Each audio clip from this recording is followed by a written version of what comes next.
Okay, so in this chapter we'll talk about sound. It's a particular kind of wave. We do have sensors for this. Okay? So our sensors can sense sound waves. These sensors work in a particular frequency range. You can hear sound that's in the frequency range 20 hertz to 20,000 hertz. Of course, there's sound of other frequency that maybe, well, you can't hear, but there's sound of other frequency as well. Okay, so we'll talk about sound waves. So sound waves and their speed, traveling sound waves, interference. This is the phenomenon when multiple sound waves reach a location and they interfere with each other. So we'll be interested in this because, let's say in a theater you have multiple speakers producing the same sound, and if you play a pure tone, these two sounds can reach a particular seat and cancel each other. Or they can reach another seat and enhance each other. So we'll talk about interference. Intensity and sound level. We'll come to that. We'll talk about the Doppler effect. The Doppler effect is when the frequency that you hear or the pitch that you hear is different from the pitch that is produced. And that will happen when there's relative motion between the source and the observer. And we'll talk about shock waves. Shock waves happen when the source that is producing the wave is traveling faster than the speed of the wave. Okay, so the source has to travel faster than the speed of the wave to produce shock waves. Okay.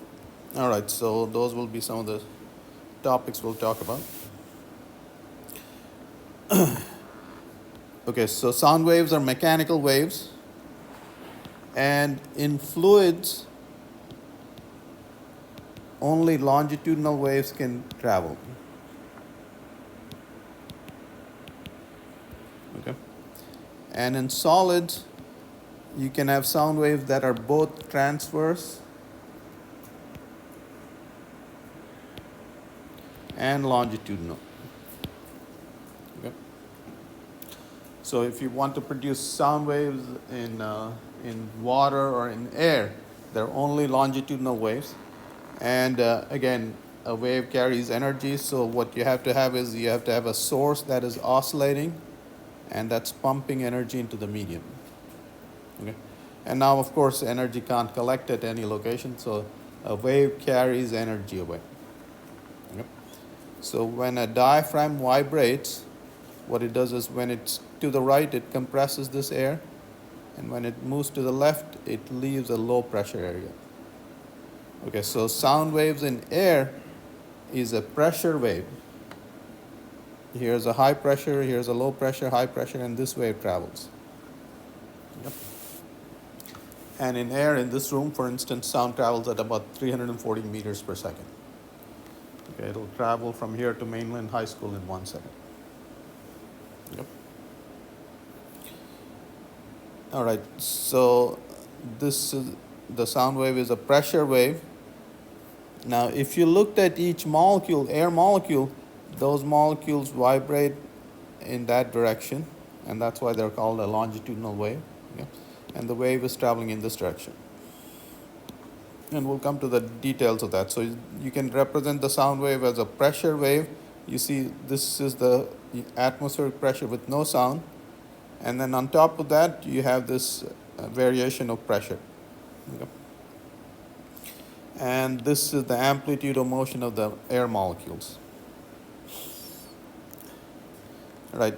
Now, to produce a sound, like I said, you need an oscillator. And when this is oscillating, most of the energy transfers here gets converted to heat. Only about 1% of that energy goes into creating this sound wave.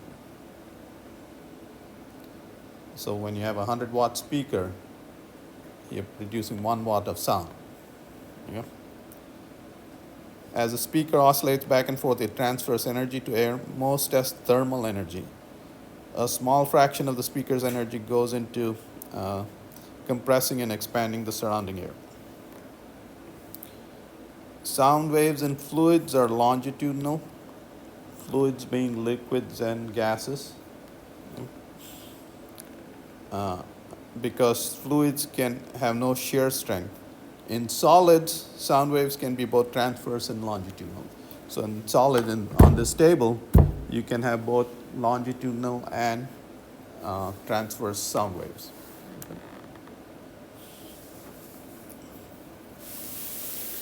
All right, so we saw that sound waves can be thought of as pressure waves, and this is the amplitude of the air molecules vibrating. So they're vibrating like that. Okay? So as this piston oscillates and pumps energy into this air column, the pressure wave travels. And what this is showing you is the following. So here is the pressure maximum. And again, this is very small. The amplitude is very small compared to the to atmospheric pressure. But anyway, here is the pressure amplitude, and the air molecules that were located there, their amplitude, oscillation amplitude is 0.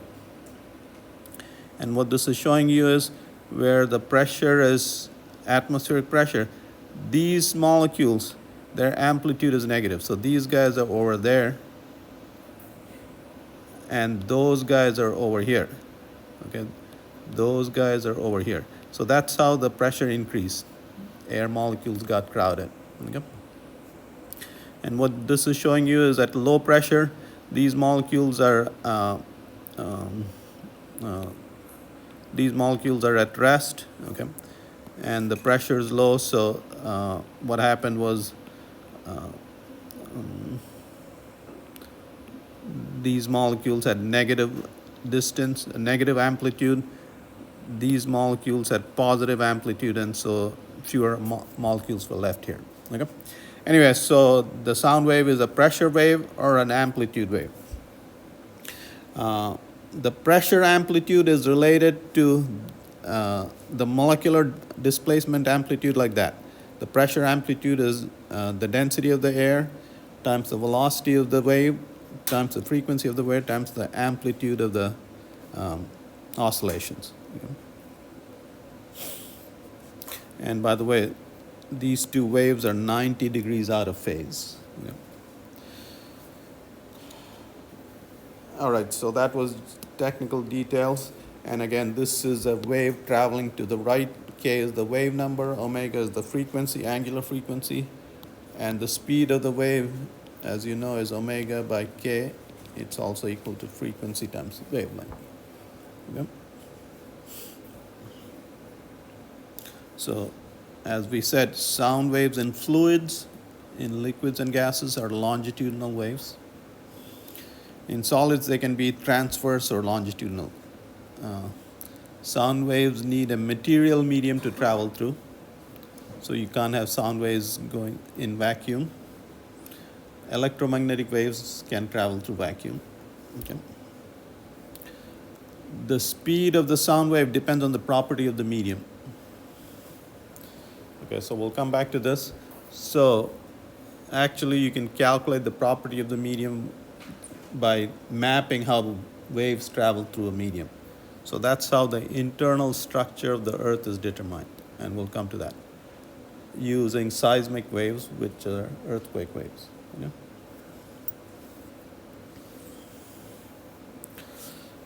Okay. Wave fronts. Okay, so let me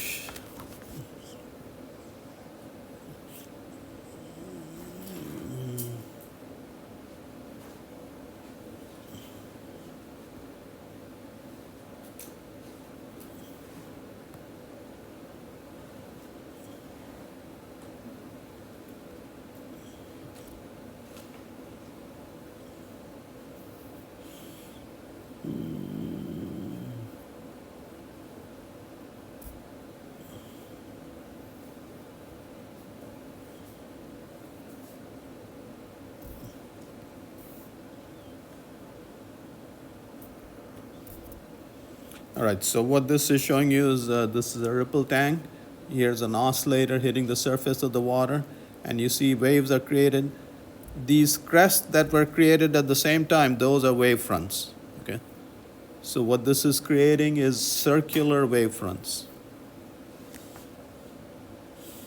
Okay, so wave fronts are crests or troughs created at the same time. Why do you think we might be talking about that?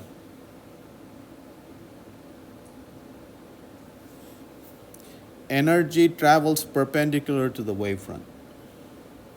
Okay, so that's what. So, if a bird sings, so a light bulb or a bird singing creates spherical wavefronts. Okay, and when these wavefronts go very far away, how does the surface of a sphere look? Of a very large sphere look? It looks like a plane. Okay, so you can have circular wavefronts, plane wavefronts. When you go to the ocean, you see a wall of wave come or a line of wave come. Okay, so you can have linear wavefronts, spherical wavefronts, and so on. Okay, and anyway, so wavefronts are surfaces of constant phase. Okay, so they're surfaces, planar, circular, and spherical wavefronts are possible. Okay. All right, so we're going to talk about sound waves. Sound waves are mechanical waves, and we're generally talking about waves that travel in air. Okay. So, and they can have all frequency ranges, sound waves. You are born with sensors that the frequency range is called the audible range. Okay, and you can hear generally from frequency of 20 hertz to 20,000 hertz. Okay, that's what your sensors are sensitive to. Okay, of course, I mean, an older guy like me probably can't hear above 7,000 hertz. Okay. Teenagers can hear frequencies of 10,000 hertz and above, but older people cannot. Okay, so I don't know if you guys have done this in high school. You guys might have had a high-pitched ringtone where your teacher can't hear it, but you can hear that. Okay. The flip side of this is often done in expensive stores, in malls. They'll play a high-pitched sound. Older people with money can't hear it, so they walk right into the store. But it's annoying for teenagers. So they can keep teenagers out. Okay. What's that? What's that? It's terrible. There was a lady in my old neighborhood that had one. Uh-huh. It was like, as soon as you got to her gate, Uh-huh. it would play. Okay. She was like a crazy old lady, but it sucked. It wouldn't like turn off unless you left the front. So she was smart enough to know about it. Yeah, it was terrible. And effective. Huh? And effective. Yeah, it was. Yeah. Well, I didn't know that such devices existed. Yeah. But okay. The range of human voice extends from 80 hertz to about 14 kilohertz. So here's an interesting fact. This is the range we can produce, but see, the range you can hear is wider than what you can talk. And of course, that's because we've adapted that, because in nature there's a wider range of sounds that we need to be aware of. Okay? Now, back in the old days when bandwidth was not as wide, bandwidth wasn't cheap, old telephones only transmitted in that frequency range. Okay, but nowadays with data transfer cheap, you can have more wideband audio. Okay. I'm sure the audio frequency transmitted is wider than that on your cell phone. Okay. We'll come to this graph in a little bit.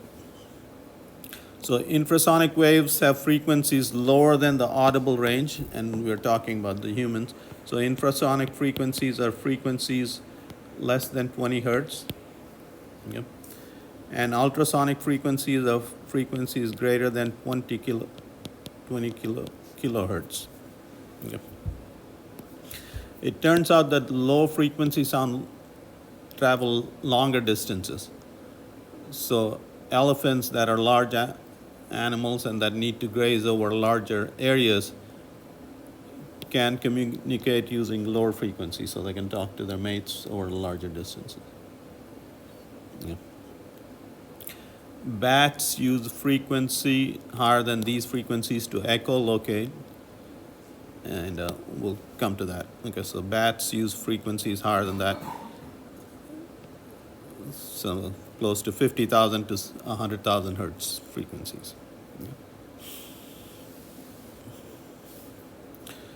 The speed of a mechanical wave, a sound wave is a mechanical wave, has this general property. Okay? So the speed of a wave is the elastic property versus divided by inertial property.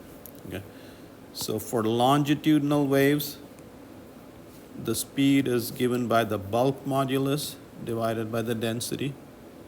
For transverse waves, the speed is given by the shear modulus divided by density. Okay.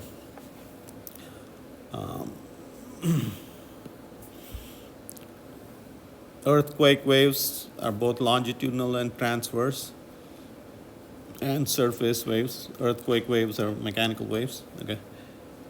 And the longitudinal waves are called the primary waves because they travel faster. The transverse waves are secondary waves in earthquake. Okay?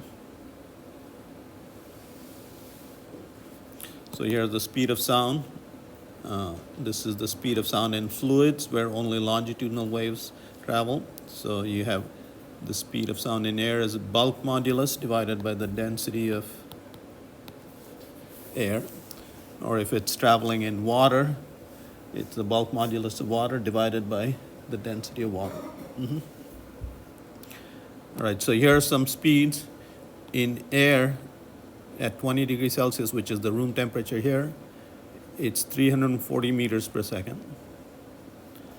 Look at this. In water, it's 1,500 meters per second. So sound travels in water 5 times faster. Okay. In metals, this is about 6,000 meters per second. Okay, that's about 20 times greater.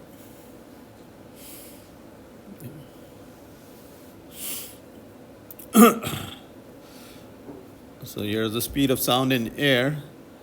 The speed of sound in air is gamma is the ratio of specific heats. We'll talk about that in physics too. R is the gas constant. This is the molar weight. Okay. That's the temperature in Kelvin scale. Okay, so if you can rewrite this formula in terms of the Celsius scale, and the speed of sound when the temperature as a function of temperature is given by this formula, the temperature in Celsius scale. So at 0 degrees Celsius, the speed of sound is 331 meters per second. Okay, and so if you simplify this, so for every degree rise in temperature, the speed increases by 0.6 meters per second. Okay.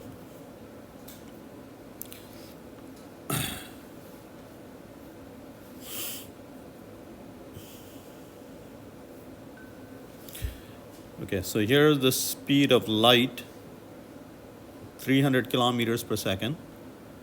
Here's the speed of sound, 0.3 kilometers per second. So light travels almost 1,000,000 times faster than sound. So when you see a firework, you see the light immediately from the firework. Okay. Now sound will take a little while to get to you. So here's the rule for lightning, for instance, or for fireworks. 5-second rule. If you hear the sound 5 seconds after you saw the light, then that event was 1 mile away. If you hear the sound 10 seconds after you saw the light, then that was 2 miles away. Okay? And so on.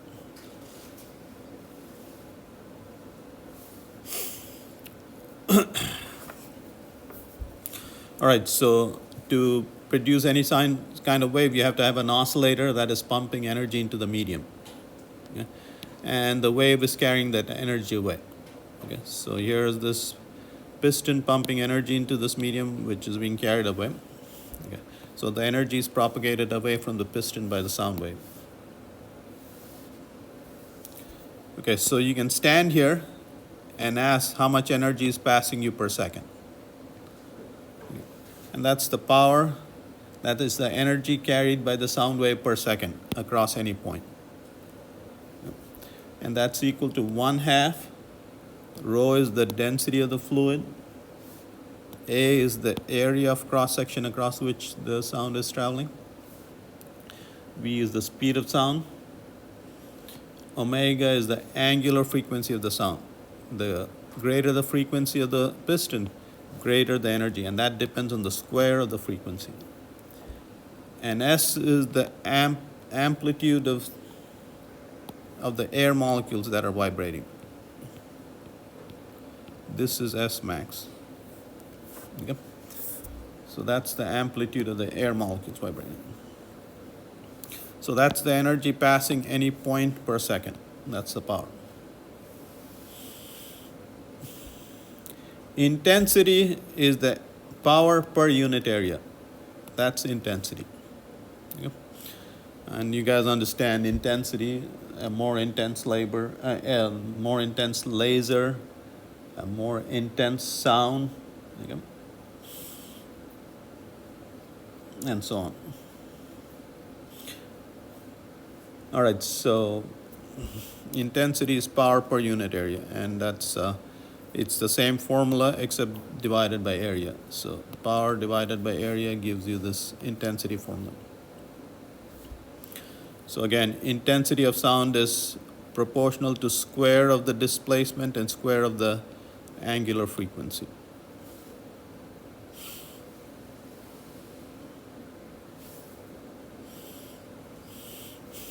Intensity of a point source, if you have a tiny speaker and it's omnidirectional meaning it's emitting equal intensity in all directions.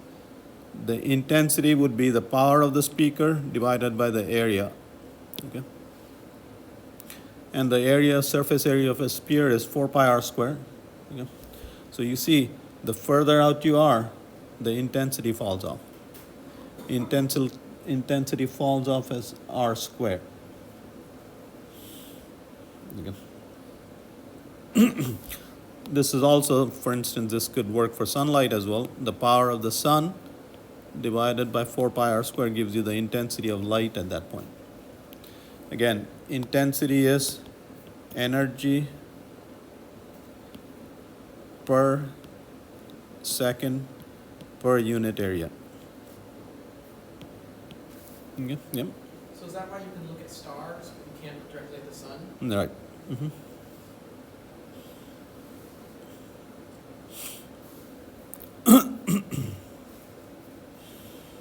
Now, here's a very interesting fact. When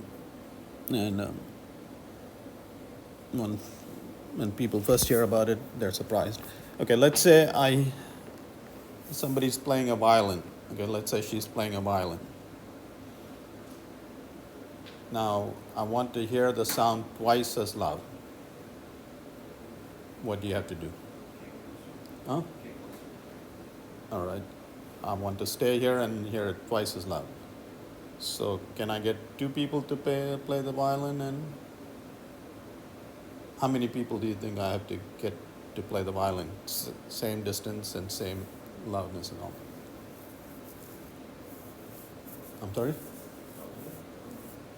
2 people, right? That sounds reasonable. Everybody would say that. You have to get 10 people to play the violin to share it twice as loud.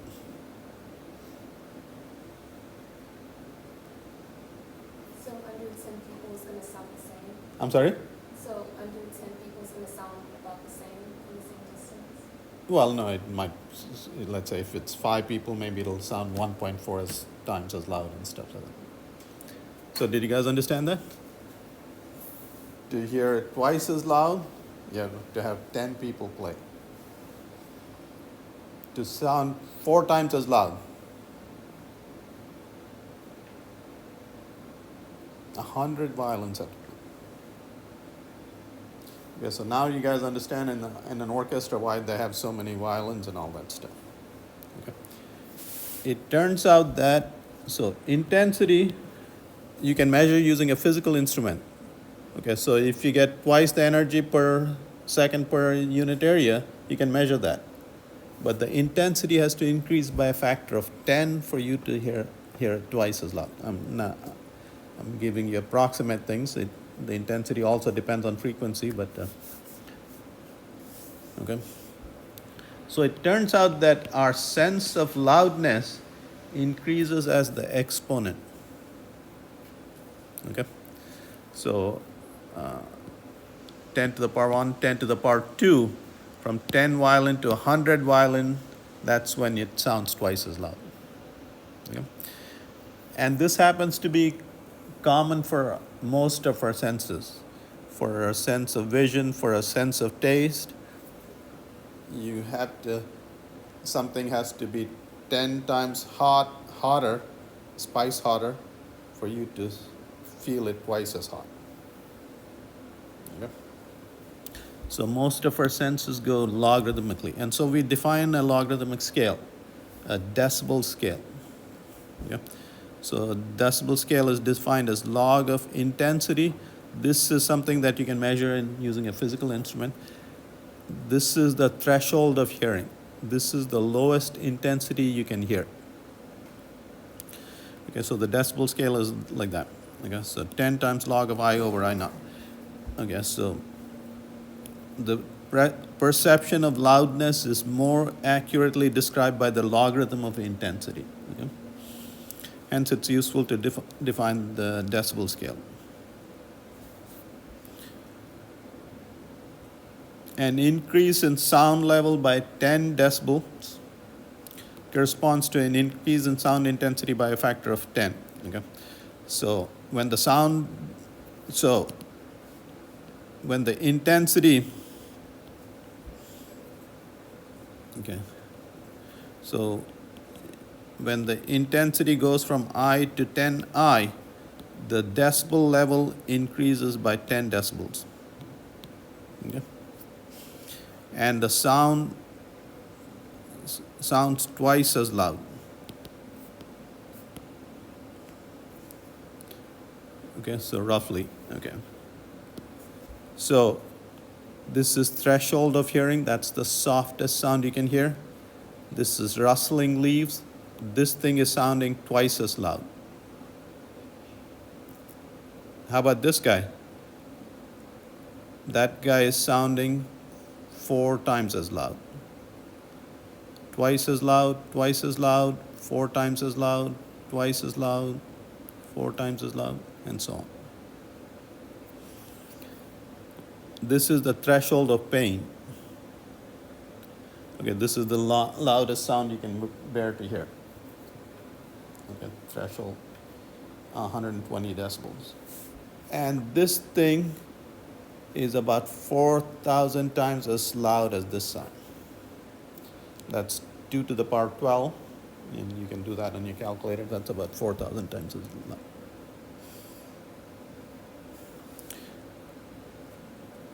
All right, so, and why did we evolve like that? I mean, it's a survival thing. So humans can detect intensities in the range of 10 minus 12 watt per meter square, that's the threshold of hearing, to 1 watt per meter square. So the intensity increases a trillion-fold. Your perception of loudness doesn't increase a trillion-fold. It increases only a 4,000-fold. So for your survival, you had to be able to hear a large range. I mean, that tiger ready to pounce on you, you want to hear the rustle of leaves. But you don't want to die when you hear lightning and thunder, do you? Yeah. So you want to be able to hear a large intensity range. And that's why we have that.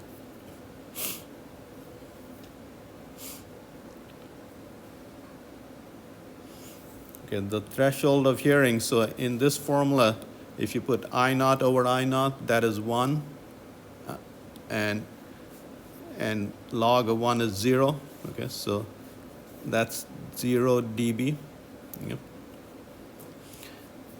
And if you, this is 10 minus 12 for 1 over 10 minus 12, that becomes 10 to the 12. The loudest sound you can bear to hear is 120 decibels. So that's the threshold of pain.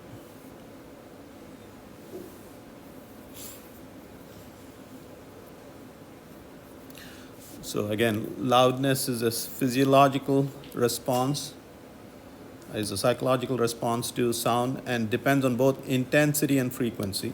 So it depends on frequency as well, and I'll show you a graph for that. As a rule of thumb, doubling in loudness approximately associated with increase in sound level by 10 decibels. Okay? And that's where I said when sound increases by 10 decibels, intensity has increased by a factor of 10. So you have to have 10 violins. 10 violins will sound twice as loud as one violin. Okay? All else being equal.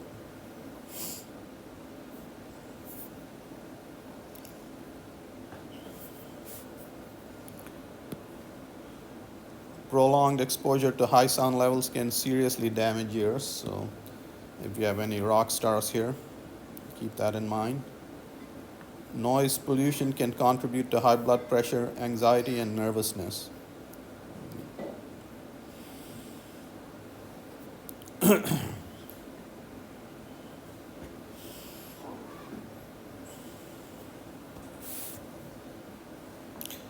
The human ear has a tremendous range and sensitivity. It can give us a wealth of information such as pitch, loudness, and direction.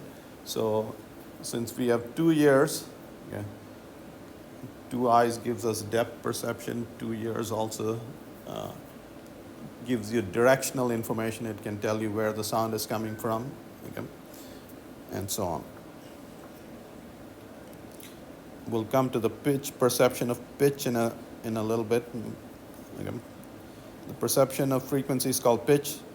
Typically, humans have excellent relative pitch. So if the frequency, if 2 sounds differ in frequency by 0.3%, so if one frequency is 500 hertz, a 0.3% difference is 501.5 hertz.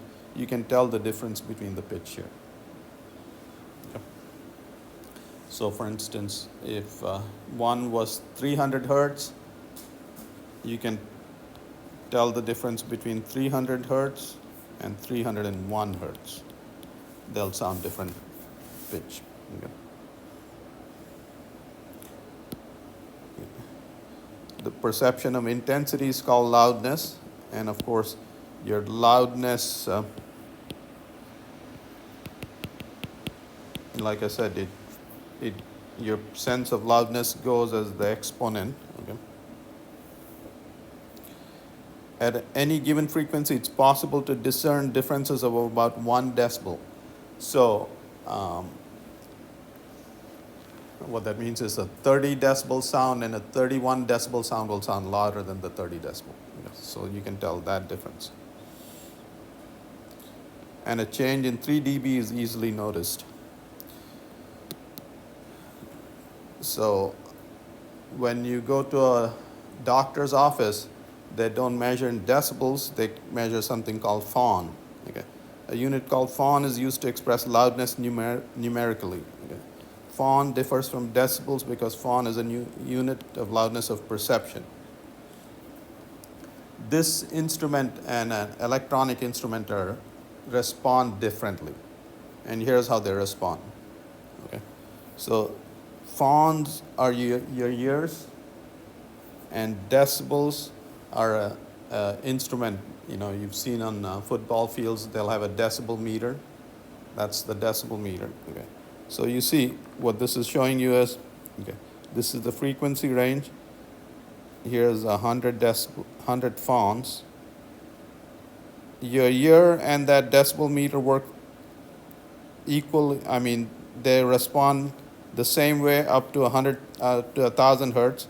And then for higher frequencies, you have 100 decibel sound, but your ears perceive it as a lower sound, lower loudness at those frequencies. And for higher frequencies, it perceives them as louder sound. So your ears is not responding to all frequencies the same way as an electronic instrument is. Okay? And the difference is dramatic for lower intensity sounds. Okay.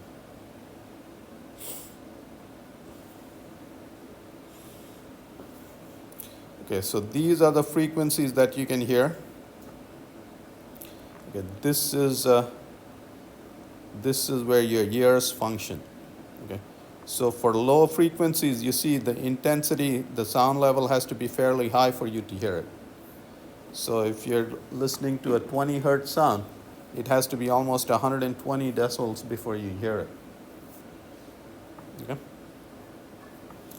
You'll feel it, but to hear it, it has to be high intensity. Okay? So there's where bats work, underwater communication using sound waves. Those are sonars, okay? And so on. And there's a rifle shot, rock concert. Okay, so that's why rock stars have bad hearing. Okay. They've damaged their ears over time. Okay, now we'll talk about interference. So here we will be interested in this because oftentimes we employ more than one speaker, and they're both producing sound waves, and we'll see how this two waves interfere. Okay, so you saw that if here's one wave, here's a second wave. If at a given location one wave reaches with a crest and the other wave reaches with a trough, they'll cancel each other. If they both reach with a crest, they will enhance each other. Okay? So let me show you a little.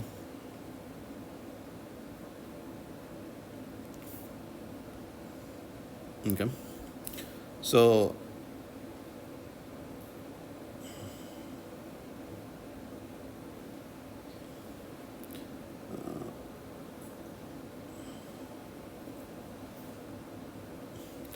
all right, so here's a single source, and now what we'll do is we'll do two sources. Okay, so this could be two speakers, and you see along that line the two sources are canceling each other. Okay. Damping, brightness, simulation. Okay, so for this particular frequency, the sources are canceling each other there. That's destructive interference, and they're enhancing each other along those lines. So if this was an auditorium, and that's where you're placing the speakers, you don't want to put seats along those lines. Okay. So this is interference, and if you became a acoustics engineer, you'd have to know all this kind of stuff. Okay. So if at a location both the waves reach with a crest, then you have constructive interference, and in this case you have destructive interference. Okay. All right, so here are two sources, and if they're in phase, meaning what do we mean by phase? When this guy produces a crest, and if this guy produces, he has to produce a crest as well. So you can have your stereo speakers that are in phase or 180 degrees out of phase. Okay, if they're 180 degrees out of phase, then they would be like that. Okay, so we are giving you formulas when there's two speakers produce sound in phase. So the question is, what happens here? Well, this wave traveled that distance, this wave traveled this distance. And the path difference is this distance minus that distance, okay? So path difference is L2 minus L1, okay? And absolute value of that, actually, okay? So if the path difference is an integer multiple times the wavelength, so that's the wavelength of the wave. If it's an integer multiple times the wavelength, then the two waves would arrive with matching crests, and then you'll have constructive interference. If the path difference is a half integer times the wavelength, then the two waves will arrive like so, and you'll have destructive interference. Okay? So that is the condition for interference, for constructive and destructive interference. And of course, for other path differences, you have intermediate, either constructive or destructive interference. Okay?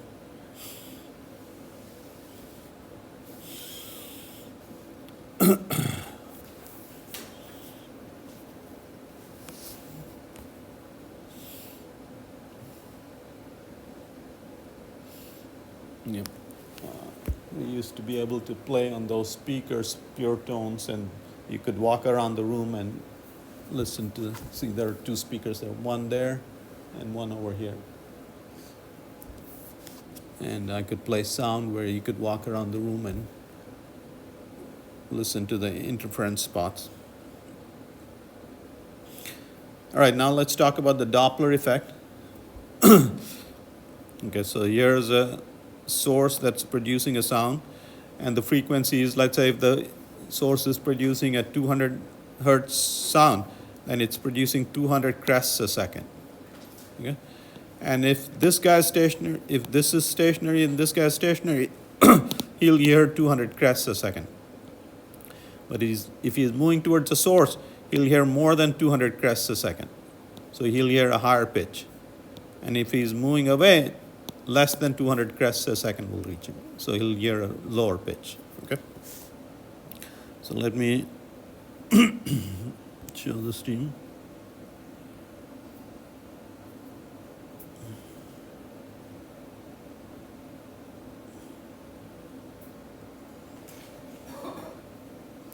Okay, so here's a stationary source, and if you're a stationary observer, you would hear the same pitch as that is produced.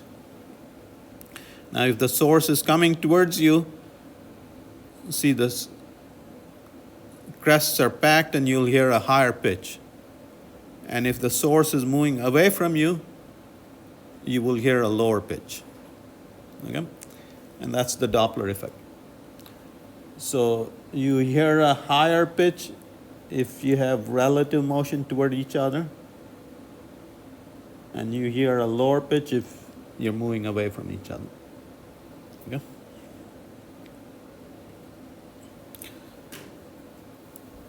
When an observer and source move toward each other, apparent frequency is higher than the emitted frequency. Okay? The frequency you observe. Okay? So this observer will hear a higher frequency, and this observer will hear a lower frequency. Okay? So here's the formula. This is F prime is the frequency perceived, or the frequency you hear. F is the frequency emitted by the source. V is the speed of sound in air, if that's the medium it's traveling in. V0 is the observer velocity, and Vs is the source velocity.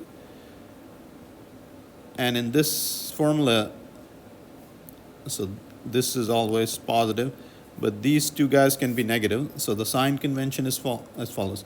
Observer and source velocity are positive when they move toward each other.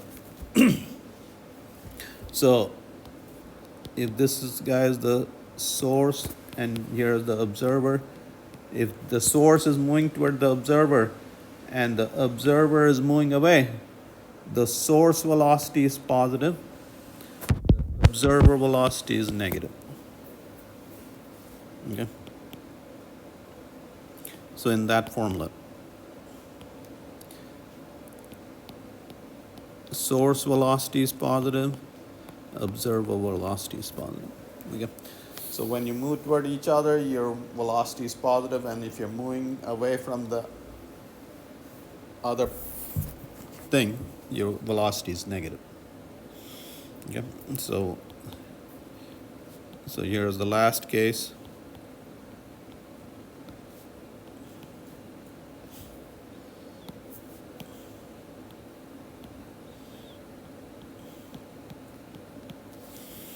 Yep. All right, so this formula gives you the perceived frequency in terms of the emitted frequency. Okay. Shock waves. So here's a source that's producing sound, and you see when it was here, it produced sound, and after a little while, after time t, the source has moved to there, and the wave has only moved to that distance. So the source has traveled a greater distance.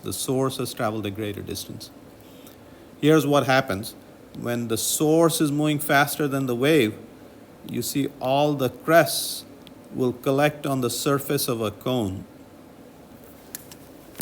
So if you have a plane flying fast, so that's what that diagram is showing you. So here is a cone, and if a plane is flying faster than the speed of sound is 340 meters per second in air, it's about 750 miles an hour, crests will collect on this cone. And remember, that's a pressure spike. So here's atmospheric pressure on the cone. You have a higher pressure spike, and then the pressure lowers. The angle of this cone is given by the speed of sound divided by the speed of source.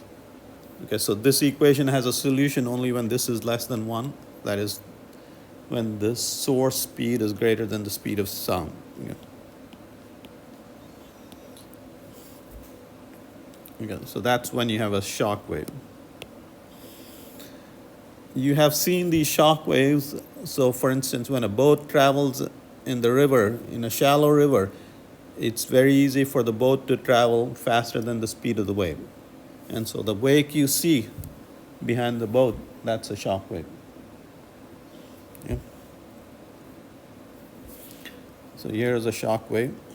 Yeah. Mach number is the speed of source divided by the speed of the wave. Yeah. So Mach 2 means bullet is traveling, speed of sound is about 750 miles an hour. Mach 2 means you're traveling at 1,500 miles per hour.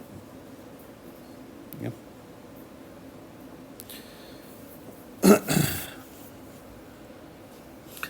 A plane flying faster than the speed of sound produces 2 shock waves. Okay. So this person has not heard the boom yet. This person has heard one boom. This person has heard both the booms. Okay. So 750 miles an hour. Okay.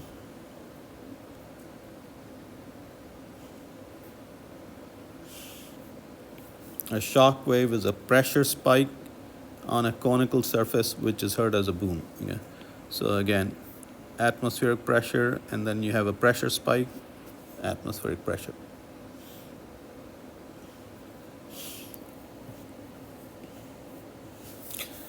Now, let's say this is a guitar string. When you pluck the string, you send a wave down the string, it gets reflected, and what you do is you set up standing waves in stringed instruments. Okay, in musical instruments, you set up standing waves. So when you play the flute, you send down a wave, and it gets reflected there, and you set up a standing wave. So this air column is a standing wave. Here's a closed pipe instrument. A wave travels there, reflects back, and you set up standing waves. So in musical instruments, you set up standing waves, and then you have to amplify that sound somehow. Okay. All right. So a string of this length can only vibrate in this frequency, that frequency. So the ends have to be nodes. The ends cannot vibrate. This is the next higher frequency it can vibrate at. This is the next higher frequency, and so on. It turns out that these frequencies are harmonics, form an harmonic series. So if this is 50 hertz, that's 100 hertz, 150 hertz, and so on. Okay. When playing an instrument, it's difficult to excite a single mode, by the way. So when you pluck a guitar string, you can't just make it vibrate like that or that or that. When you pluck a guitar string, it turns out you have a mixture of all these guys. Okay. So when a string is plucked, various harmonics are excited. Okay.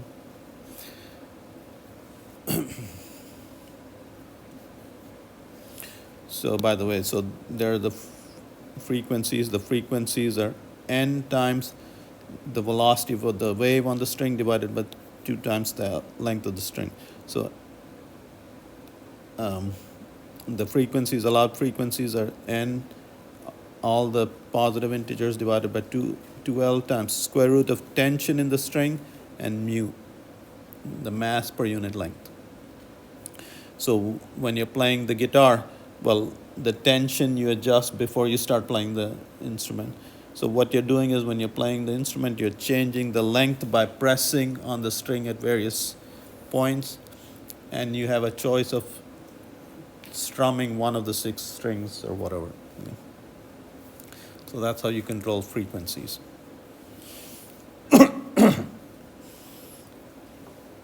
Here's a pipe open in both ends, like the flute. Okay. And the frequencies you can produce are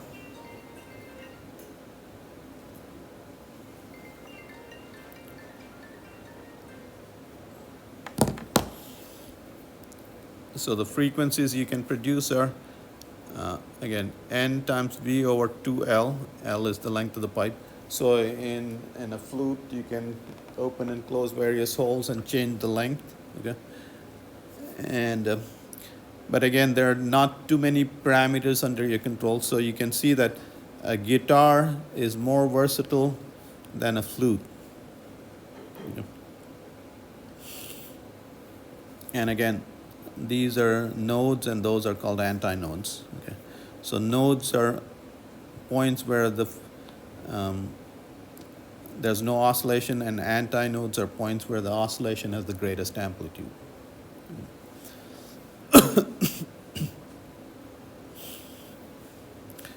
A pipe at closed end produces only the odd harmonics. So this instrument is even less versatile than a pipe open at both ends. So a string instrument is more versatile than a pipe that's open at both ends. And this guy is more versatile than this guy. So what do you do when you have an instrument like this? So a harmonica, for instance. That's used more. Very good. So that's how you solve problems. Okay. So in a harmonica, you have more tubes. Okay? So, all right. All these instruments produce integer multiples of the lowest frequency. N equal to 1 is the lowest frequency, and then integer multiples of the lowest frequency. They produce a harmonic series. An instrument like this doesn't produce a harmonic series. So this is F1. Look at this. The next higher frequency is 1.6 times F1. It's not an integer multiple times that. This one is 2.3 times the lowest frequency, and so on. 2.9 times that. Okay. So a drum doesn't produce a harmonic series. You guys might have gone to a concert, and then at the beginning of the concert, people are tuning their instruments. They use a tuning fork. And so here's what they're doing. So if you play two sounds of very similar frequency, if the frequencies were identical, the waves would be right on top of each other. But if the frequencies are close, then this is what they hear. So they sound the tuning fork and they play their instrument. What they hear is, see the intensity go up and down. Okay, and the intensity will go up and down. See, this is more intense, this is less intense. And the intensity goes up and down at a frequency that is the difference in the two frequencies. And that is called the beat frequency. So what they're doing is they have a tuning fork. That's the frequency they want to tune their instrument to. They'll sound the tuning fork and adjust the frequency of their instrument till the beat frequency goes to 0. Okay? Then your instrument is tuned to the frequency you want.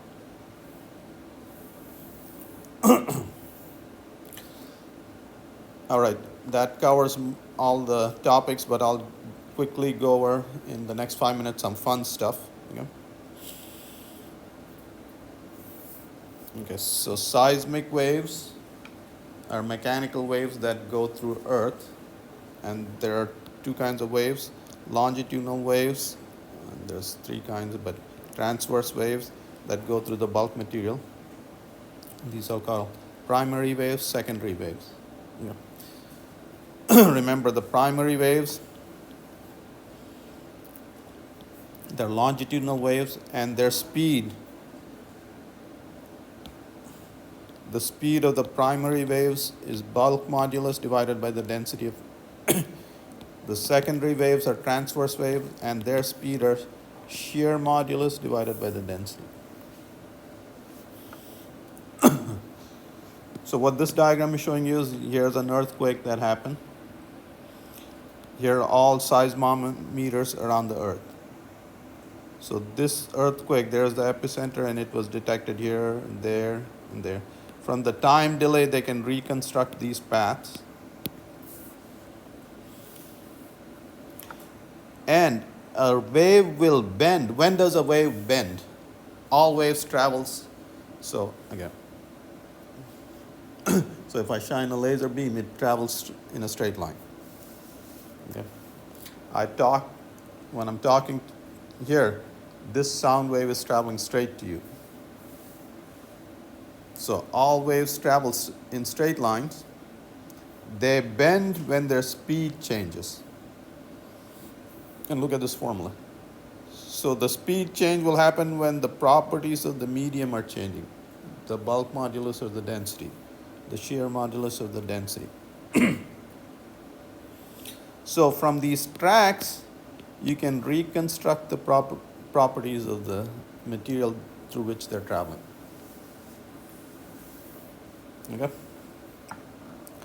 So this picture of the interior of the Earth is only about 50, 60 years old. The information from millions of earthquakes and millions of seismometers, millions of data points went into reconstructing this interior image of the Earth.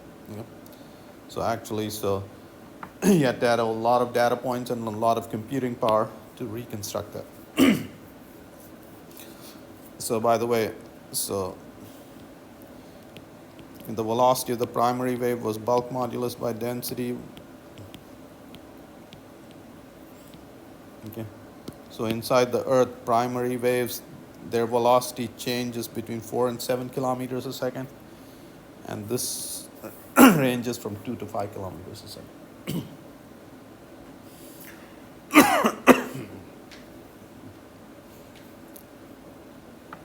So this is the sensor you're born with.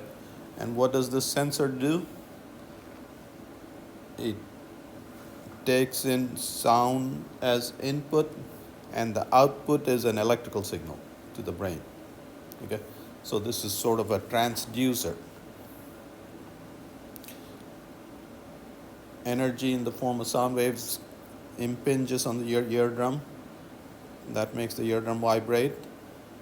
And then what this eardrum does is, there are 3 little coupled bones, and that vibration is transmitted to a fluid in your inner ear. That vibration is transmitted to a fluid in the cochlea. And what this cochlea does is, so if you unwind this cochlea, and it's sort of like a membrane, okay, and the liquid around the cochlea is vibrating. Okay. You guys remember resonance? What is resonance?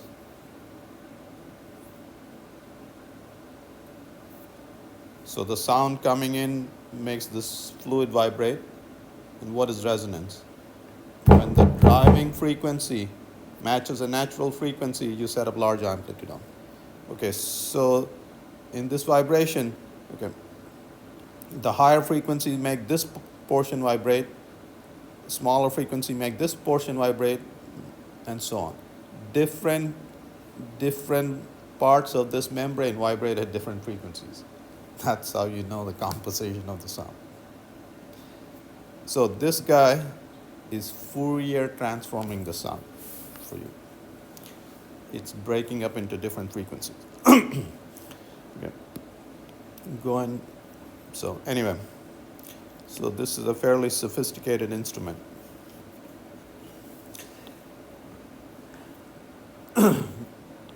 These guys are amazing. With a pea brain like that, they can fly through a forest at, I don't know, 60 miles an hour or something like that. Okay. So the way they fly, they detect objects is they'll send out high frequency sound waves, let's say 100,000 hertz. Okay, so here's 3 pieces of information they're getting.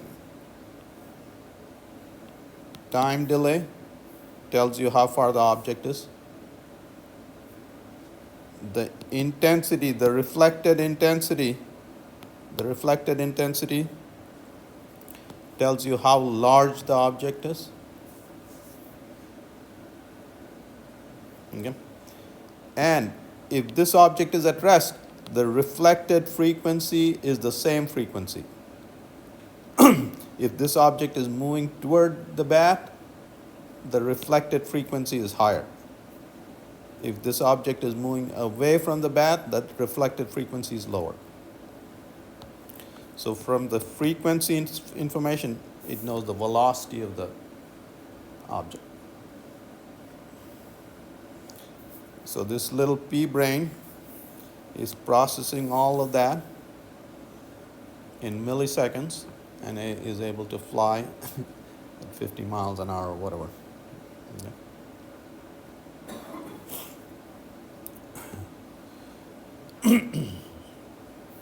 You guys have had noise cancellation headphones, and this is possible because electronics have become tiny and cheap. Okay, so the idea is the following. You want to hear only the music. You don't want to hear any of the sound, noise coming from outside. Okay, so, well, a speaker will play your music. This additional thing will cancel this sound coming out. Okay, so there are 2 speakers, or maybe just 1 speaker that can play both. Okay, so anyway, here's what you do. This is the noise that you want to cancel, so you sample that. And then your electronics are fast enough where they'll produce a wave that's 180 degrees out of phase with this wave.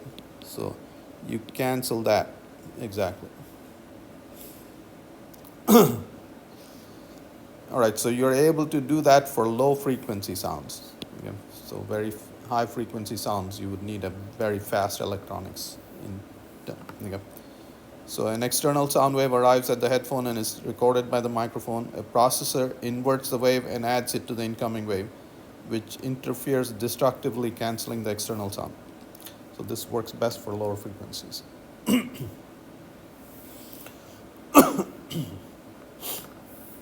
Right, so here's how you locate sound. So you could close your eyes. So if the source was here, the source sound to the right ear gets there later. This source is dimmer. This sound got there later. Okay, so your brain processes all this information. The auditory cortex of the brain collects all this information to produce a 3D audio image. and your brain tells you where the source is. Okay.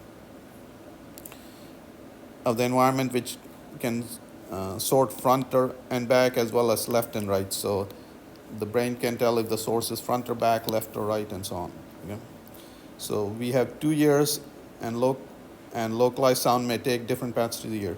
Sound interfere does not. So you couldn't localize sound if you only had 1 year. Okay, you wouldn't have depth perception if you didn't have 2 eyes, and so on. Okay? Now our brain compensates other ways. If you, let's say you were born with only 1 eye, how do you get depth perception? You would move around and you would adapt. Okay. The head shadows the most distant ear. The head shadows the most distant ear. Sound attenuation is most effective for higher frequencies. So higher frequencies attenuate more. For lower frequencies, the arrival time difference between the 2 years is the main clue for localization. For very low frequencies, okay, speed of sound is frequency times wavelength. For very low frequencies, the wavelength is too high, and you cannot localize sound smaller than the wavelength. So that's why your bass speakers, your tweeters at your home theater system, very low frequency sound cannot be localized.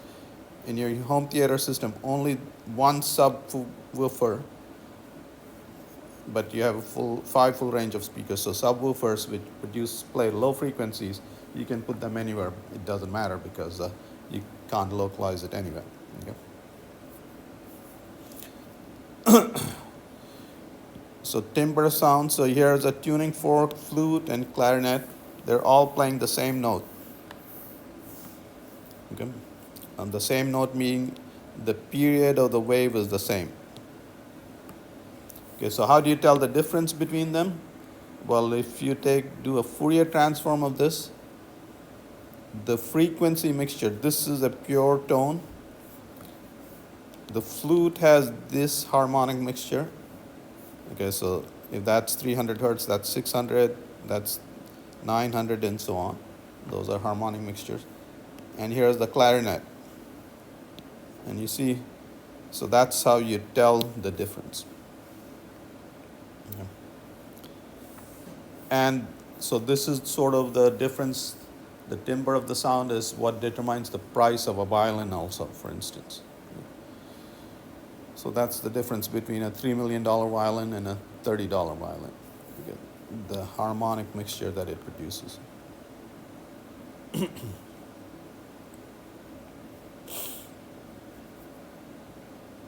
Okay, so here's the musical tones. Right, here's the human voice range, and so on. All right, guys, so that covers this chapter.